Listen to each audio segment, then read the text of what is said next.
tell people at the end of our show, oftentimes, because we are Apollos watered, we want to give water to them, something for them to sip on, a little water bottle for the week. What's something that people can hold on to as a result of this conversation?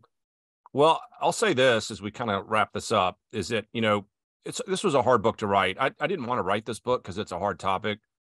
One of the things I would remind people of is that, we're going to do our best to try to bring reform to the church in this area. And the reason I know that we can be optimistic about it is because Christ will build and protect his church.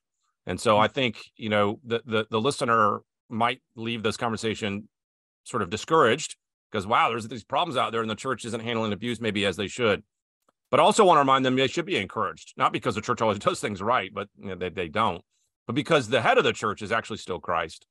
He loves it. It's his bride. He'll purify her.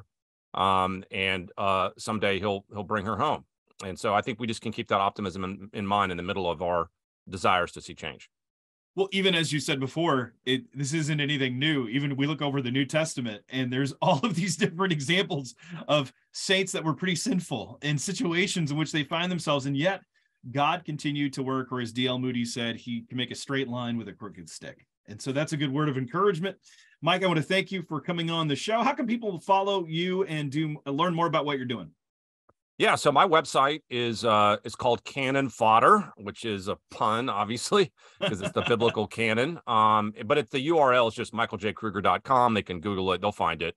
And on my site, I deal mostly with my stuff related to biblical authenticity and reliability in canon, but I talk about other things, including things like spiritual abuse, and they can track my books, speaking, and other things there. Well, Mike, thank you for coming on Apollos Watered. Thanks so much.